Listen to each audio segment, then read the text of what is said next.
Using heat and hot packs can benefit any dog suffering from arthritis, from joint disease, from cruciate ligament rupture, from any soft tissue or muscular injury, as well as dogs recovering from any number of different surgeries. Hi, I'm veterinarian Dr. Alex, and I want my patients as well as your pet to be as comfortable as possible and to recover as fast as possible. And applying heat is a really valuable tool that we can all use to help with this. But if you want to make the best use of this treatment method so that you can get the maximum benefit for your dog, you need to know the pitfalls and the potential problems with the method that you use, because if not, at best, you're not going to get the full benefit, and at worst, you may actually seriously harm your dog. So before jumping into all of the different methods that you can use to apply heat to your dog's injury, wound, or after surgery, it's worthwhile just asking the question, why are we going to do this? Why is it a benefit? Well, there's a number of benefits to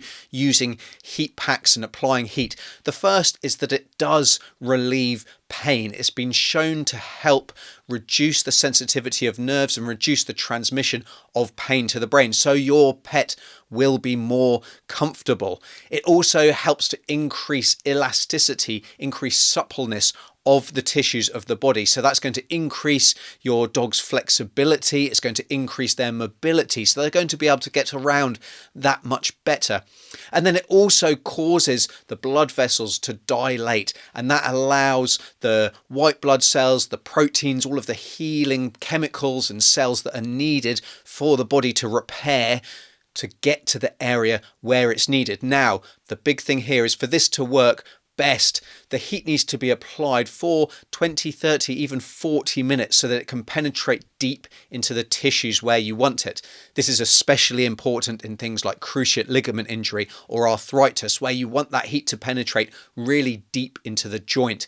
If you're applying it for a short period of time, it's simply not going to affect the structures that you want it to. And so the first option that you might think to apply heat is to use a wheat pack. Now, wheat packs or rice packs, you know, they've got a number of different problems. They can't wrap around a joint very well, or if they do, you've got thin bits, so the heat's not being applied there. To try and get that around a knee joint or somewhere a little bit more difficult in a dog and get it to stay there for that length of time is going to be really difficult. And then it relies on, putting it in the microwave, and heating it up to a consistent known temperature is again really challenging. There's often hot spots, and then when it's up to temperature, it's going to lose heat pretty quickly. So it's absolutely better than nothing, but a wheat pack isn't ideal. Now, the next option that you might think is actually a hot water bottle. So, if you live in a cold climate, you've probably got one of these, and they wrap around pretty well when they're empty, but when you fill them up, it's actually much harder to get them to wrap. They're also pretty heavy, so if you've got a smaller dog, even if you're just resting it on their hips while they're lying down, they're probably not going to like that very much, especially if they are painful.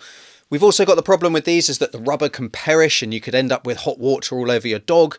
And if you're not filling them so full so that they do conform a little bit better, they're just going to cool down that much faster. So hot water bottles, again, they're better than nothing, but they're not ideal. We want something that's not going to be too hot to risk burning your dog, but also that doesn't cool down too quickly, so that when it's on for that 30 or 40 minutes, they're getting the same temperature applied throughout. It also needs to be comfortable and wrap around the affected area for that length of time, which is no mean feat.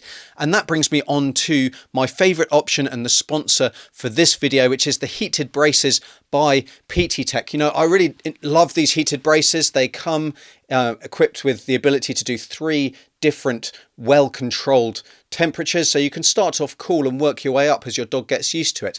They've also got a graphene element, so that will keep the heat trapped in and penetrating deep into the area you want it to. They're also really comfortable. They wrap around well. They're attached by Velcro straps and hard wearing as well. This one's been used for about 9 months, I think it is, by a rather boisterous Labrador who's got early onset arthritis, and it looks brand new. So I really love these braces. I think they tick all of the boxes and they solve a lot of the problems that the other options come up against. And as well as the brace for the stifle or the knee, great for recovery from cruciate ligament injury, they also come with kind of back options. So if your dog's got a bad back, it comes with hip options, so for dogs with hip dysplasia, for elbow dysplasia, for problems with their wrists, kind of you name it, there's a brace that will fit really comfortably and provide that heat exactly where it's needed. Better yet, you can also get 10% off using the link